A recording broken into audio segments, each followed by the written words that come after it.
I was kept away from the country for a long time, and I was told two things.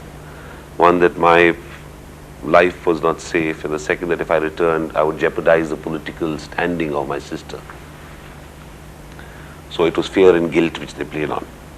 The fear didn't matter for me because I knew I was innocent, but the guilt continued to linger. When she was first-time Prime Minister, and I didn't want to come back because I didn't want to live with the thought that if I had returned and somehow government fell out, we forever be held responsible. But in the end, it was no longer possible to stay out, and my mother herself was telling me from the beginning that you must come back and face the cases in court. And finally, it was her opinion and others' overwhelming opinion which I had to follow. I could not forever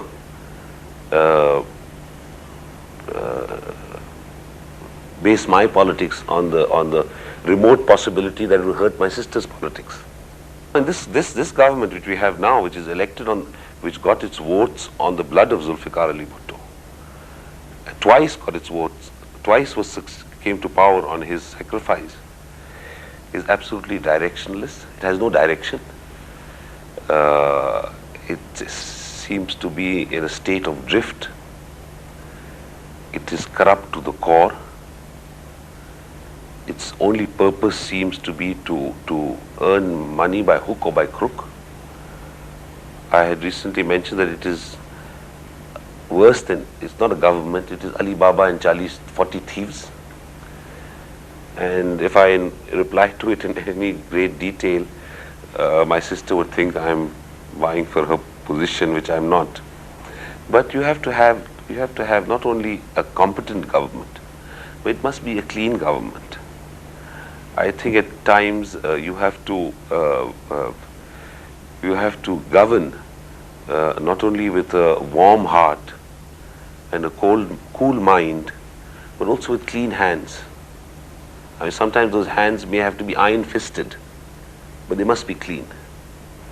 This government has failed in all fields except one. It has excelled in the art of plunder.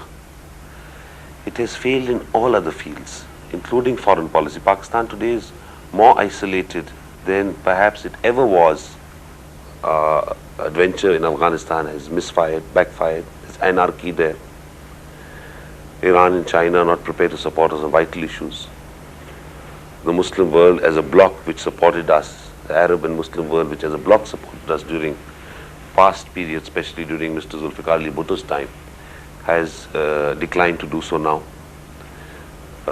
Aside from a rotten economic system and social collapse, the foreign policy has been a failure.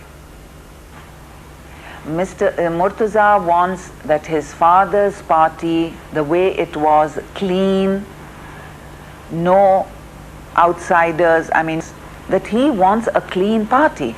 He says, why, if we are asking for democracy, why don't we have democracy in the party? Why don't we have elections in the party? And he's right. She made police, women police, okay? Did you read about that German lady who was robbed? I read it in the papers. The German lady, somebody went to her house and robbed her of her Deutschmarks or whatever. She went to the lady police office, police station, and the police women, they beat her up, arrested her, put her in the thana, and robbed her more. Now what I'm saying is that who are these police women? You know, if she thought about it, or if she had discussed it with me, I would have said, get police women from the villages. There are a lot of women from the villages who are clean, who don't know the chalaki and things of the city. They have not lived in the cities, and they are more honest. Believe me, they are much more honest. Mr. Bhutto's government was a government with a comprehensive socio-economic program and also a vital political program. He provided the first constitution, democratic constitution to this country.